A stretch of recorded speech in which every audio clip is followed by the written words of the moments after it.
Good morning बच्चों। आज की हमारी सामाजिक विज्ञान की वर्कशीट 9वीं क्लास के बच्चों के लिए है। हमारा आज का टॉपिक है इतिहास की समझ। बच्चों, आपको हमारी वीडियो पसंद आए तो लाइक, शेयर, सब्सक्राइब ज़रूर करें और अपने साथ के सहपाठियों के साथ भी शेयर करें। चलिए वर्कशीट पर चलते हैं हम। तो जो हमारी वर्कशीट है उसमें आज इतिहास को भारत के साथ जोड़ करके हमें दिखाया गया है।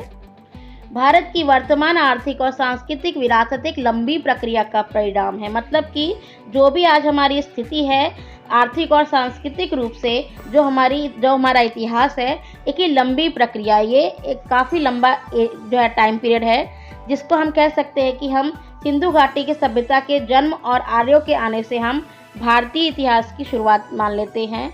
और इसको हम दो चरणों में आगे चल के बांटते हैं, पूर्व वैदिक और वैदिक। जो इतिहास में घटित घटनाएं होती हैं उनके आधार पर इतिहास को हम कुछ वर्गों में बांटते हैं। चलिए देखते हैं आगे। ईसा पूर्व चौथी सदी यानी कि 2300 वर्ष पूर्व की बात हम कर रहे हैं। उस समय अशोक के टाइम में हम भारत का एकीकरण देखते हैं। भारत के काफ़ी बड़े हिस्से पे अशोक ने कब्जा करा था और भारत एकजुट हो गया था उसमें। उस समय बौद्ध धर्म एशिया के कई हिस्सों में फैल गया था। बौद्ध धर्म अशोक ने भी अपनाया था और उसका प्रचार प्रसार भी किया था। हम अशोक के टाइम के सारनाथ का जो अशोक के सिंह स्तंभ हैं उसको हम सिक्कों पर, बैंक नोटों पर, सरकारी दस्तावेजों पर, आधिकारिक मोहरों पर भी देखते हैं। आप लोगों ने ये चिन्ह देखा होगा। अगर नहीं देखा होगा तो आप यहाँ देखिए। ये जो आपको इसमें नज़र आ रहा है 3 शेर वाला, ये 3 शेर नहीं है, एक शेर इसके बैक साइड भी होता है, लेकिन हमें सामने से 3 ही नज़र आते हैं। ये हमारा राष्ट्रीय चिन्ह है जो कि हमारे सरकारी दस्तावेजों के ऊपर नज़र आता है, हमारी मुहरों के ऊपर नज़र आता है। ये भी नज़र आ रहा होगा आपको। इसके अलावा जो हमारे नोट होते हैं हम उसके ऊपर भी इसको देख सकते हैं। तो इस तरीके से हम देख रहे हैं कि अशोक के टाइम की ये राष्ट्रीय चिन्ह के रूप में इस्तेमाल किया जा रहा है। पहली शताब्दी में ईसाई धर्म सीरियाई व्यापारियों के साथ केरल पहुंच गया था। इसका आगे आपका क्वेश्चन भी आएगा कि केरल क्यों पहुंचा। तो उसका कारण था क्योंकि केरल एक तटीय क्षेत्र था और उस समय जहाज के माध्यम से व्यापार किया जाता था। तो व्यापार हो, लंबी यात्राएं हो, सब जहाज के माध्यम से होती थी। तो पानी का जहाज जहां पहुंचेगा वहीं पर जो है धर्म पहले पहुंचेगा। चलिए, पहली शताब्दी में स्थापित गुप्त वंश के साम्राज्य को भारत का उस समय का स्वर्णिम काल कहा जाता है। अगर कहा जाए तो गुप्त वंश, इस समय में सिक्के काफ़ी ज़्यादा उपलब्ध हुए हैं। इसके बाद हम देखते हैं 18वीं शताब्दी में इस्लाम पहली बार अरब व्यापारियों के साथ केरल में भारत आया और 11वीं शताब्दी तक भारत में एक राजनीतिक शक्ति के रूप में मजबूत रूप से स्थापित हो गया। ये आगे चल कर के हमारे दिल्ली सल्तनत और मुगल साम्राज्य के रूप में सामने आता है। दिल्ली के चौहानों को हराकर दिल्ली सल्तनत की नींव रखी गई, जो ये लगभग उसके 320 वर्ष के बाद मुगल साम्राज्य यहाँ पर स्थापित हुआ। आपके दिल्ली सल्तनत के अंदर आपका तुगलक वंश आ जाता है, लोधी वंश आ जाता है, आपका गुलाम वंश आ जाता है, ये कुतुबुद्दीन ऐबक, ये सब आपने नाम सुने होंगे। मुगल में आपका बाबर, हुमायूं, आपने अकबर के नाम सुना होगा, शाहजहां, औरंगजेब, ये सब मुगल साम्राज्य के अंतर्गत आते हैं। इस काल में भारत ने एक बार फिर से राजनीतिक एकता का बड़ा पैमाना हासिल कर लिया था। इस काल में अन्य साम्राज्य भी फले फूले थे, जैसे कि राष्ट्रकूट, प्रतिहार, पालसेन, चालुक्य, सातवाहन, परमार, अहोम, चोल, पांड्य और विजयनगर साम्राज्य। ये छोटे छोटे से साम्राज्य थे जिन्होंने, हालांकि ये बहुत बड़े तौर पे आप नहीं देखोगे कि फैले हुए थे, इन्होंने थोड़ा थोड़ा एरिया भारत का कवर किया हुआ था। तो ये साम्राज्य भी इस समय हमें अस्तित्व में नज़र आते हैं। और उस समय की जो भी इमारतें हैं, जो महत्वपूर्ण इमारतें होती हैं, वो अपने समय का इतिहास बताती हैं। हम इस समय सबसे ज़्यादा धार्मिक जो है माहौल देख रहे हैं जिसके कारण हमें कंदरिया महादेव मंदिर, तंजावुर का राजा राजेश्वर मंदिर जो है, दिलवाड़ा का जैन मंदिर, इस तरीके के मंदिर, बड़े बड़े मंदिर इस काल में बनाए गए। इसके अलावा कुतुब मीनार, लाल किला, ताजमहल जैसी जो इमारतें भी हैं, और चित्तौड़ का विजयनगर विजय स्तंभ, ये जो बड़ी बड़ी ऐतिहासिक इमारतें हैं, ये उस समय की राजनीतिक और धार्मिक स्थितियों को दर्शाता है और ये हमारी ऐतिहासिक धरोहर है। उस समय धर्म को लेकर के कुछ नेता यानी धार्मिक गुरु जिन्हें कहा जा सकता है, वो सामने आते हैं, जैसे कि गुरु नानक देव जी, जिन्होंने कि सिख धर्म शुरू करा। कबीर के बारे में आपने सुना होगा, निर्गुण भक्ति धारा के कवि हैं। मीराबाई, चैतन्य देव, सूरदास, ये सब भक्ति धारा के प्रमुख संत थे, जिन्होंने धर्म में व्याप्त बुराइयों को हटाने के लिए कोशिश की और समाज को धार्मिक बुराइयों से निजात दिलाने के लिए प्रयास किए। इस चित्र में आप देख सकते हैं चैतन्य देव, इसमें आपको रहट नजर आ रहा है। रहट क्या होता है? रहट होता है एक तरीके का, ये आप कह सकते हो मशीन है। इसमें एक पहिए के अंदर छोटी छोटी बाल्टियां लगी होती हैं और ये कुएं में लगा हुआ होता है, और दूर कोई भी जानवर से इसको कनेक्ट किया जाता है। एक जानवर जो कि घूमता है तो ये पहिया भी घूमता है, जानवर से रस्सी बांध दी जाती है। जब ये पहिया पानी से अंदर जाता है तो बाल्टी भर जाती है। जब वो सीधा आता है तो यहाँ बाल्टी जैसे उल्टेगी तो यहाँ पर कुछ नाली टाइप का बना दिया जाता है, जिसमें पानी गिरता है और बाहर को निकल जाता है। तो पानी निकालने के लिए रहट का इस्तेमाल किया जाता था। अब इसमें हमारा अगला चित्र है इबादत खाने का, जिसमें कि अकबर ने इबादत खाना खुलवाया था। अकबर धर्म से जुड़ी बातों को जानने के लिए धर्म के विद्वानों के साथ डिस्कस करता था, जिससे कि वो अपने आप को और भी अच्छी तरीके से एक्सप्रेस कर सके, अच्छा इंसान बना सके।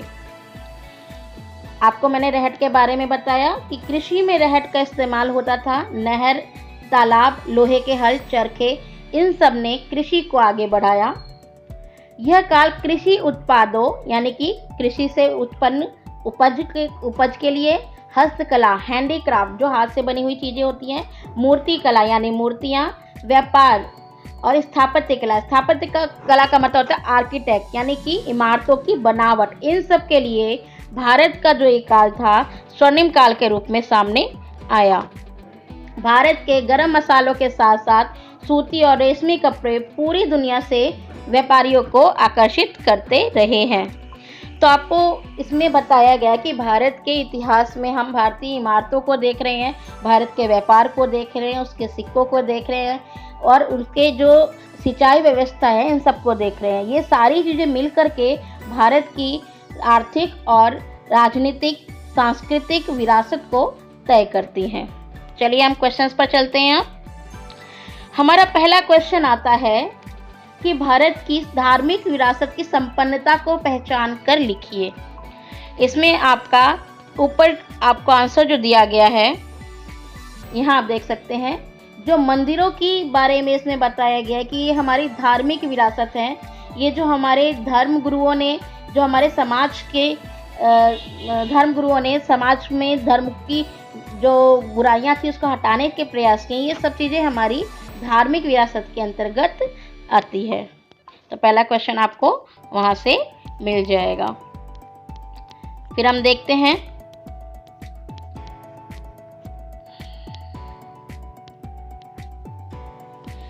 आप यहाँ आंसर देख सकते हैं पहले क्वेश्चन का। भारत की धार्मिक विरासत की संपन्नता हमें उस समय की इमारतों के जरिए नजर आती है, जैसे कि कंदरिया महादेव मंदिर, तंजावुर का राजेश्वर मंदिर, दिलवाड़ा के जैन मंदिर आदि का निर्माण उस समय किया गया। और धार्मिक संतों जैसे कि नानक देव, कबीर, मीराबाई आदि ने धार्मिक समाज को नई दिशा प्रदान की। ये हमारा पहला क्वेश्चन था। हमारा दूसरा क्वेश्चन है कि केरल में सबसे पहले ईसाई धर्म और इस्लाम धर्म क्यों पहुंचा।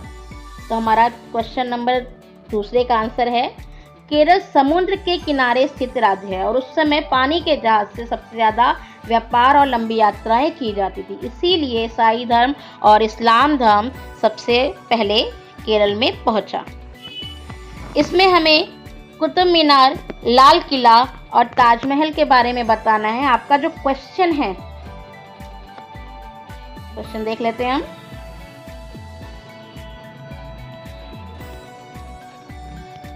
क्वेश्चन नंबर आपका 3, भारत की कुछ ऐतिहासिक इमारतों की सूची, उनके स्थान, निर्माता और उनकी विशेषताओं के बारे में बताइए। मतलब कि उस समय जो भी इमारतें थीं वो किस तरह की इमारतें थी उनके बारे में हमें बताना है। हाँ जी, तो आंसर हमारा ये है। इसमें सबसे पहले हमारा आता है कुतुब मीनार। कुतुब मीनार दिल्ली में स्थित है। कुतुबुद्दीन ऐबक द्वारा बनाया गया, 72.5 मीटर ये ऊंचा है। लाल किला ये भी दिल्ली में स्थित है, शाहजहां के द्वारा इसका निर्माण कराया गया। यह बलुआ पत्थर से बना बहुत ही मजबूत किला है, जहां आज भी भारत का राष्ट्रीय ध्वज फहराया जाता है। ताजमहल, इससे कौन नहीं वाकिफ होगा, ये आगरा में स्थित है, शाहजहां द्वारा अपनी बेगम की याद में बनवाया गया। यह सफेद संगमरमर से बना इमारत है। उसके बाद हमारा क्वेश्चन नंबर 4 आता है कि भारत का जो व्यापार है उसकी तरफ, भारत के जो व्यापार की तरफ विदेशी व्यापारी आकर्षित क्यों हो रहे थे। तो इसका आंसर है, भारत अपने रेशमी कपड़ों के लिए, मसालों के लिए, सूती कपड़ों के लिए भी ये काफ़ी ज़्यादा फेमस रहा है। भारतीय कपड़ों की उच्च क्वालिटी उसकी बहुत ही उच्च थी, उसके साथ साथ वो सस्ता भी था, इसीलिए विश्व के बाजार में भारत के वस्तुओं की डिमांड ज़्यादा थी। भारत के कपड़े इतने अच्छी क्वालिटी के होते थे कि इंग्लैंड की रानी भी भारतीय कपड़ों से बने परिधान पहनती थी। इसका मतलब है कि भारत के कपड़ा व्यापार और मसाले व्यापार ने विदेशी व्यापारियों को भारत की ओर आने के लिए आकर्षित किया। अब आपका 5वें क्वेश्चन का आंसर है। इसमें आपको बोला गया है कुछ जो राज्य थे, साम्राज्य थे, उसके बारे में बताना है। यह आपका सातवाहन साम्राज्य है, फिर आपका विजयनगर साम्राज्य, राष्ट्रकूट साम्राज्य और चोल साम्राज्य। ये उस समय के काफ़ी प्रसिद्ध साम्राज्य हैं जो कि हमें नज़र आ रहे हैं। इतिहास में हर एक वक्त कोई ना कोई राज्य, कोई ना कोई राजा सत्ता में प्रभुत्व अपना बहुत ज़्यादा बना लेता है, तो वो साम्राज्य उसके नाम से ही प्रसिद्ध हो जाता है। इसमें हमने कुछ एक इमारतों के बारे में भी पढ़ा।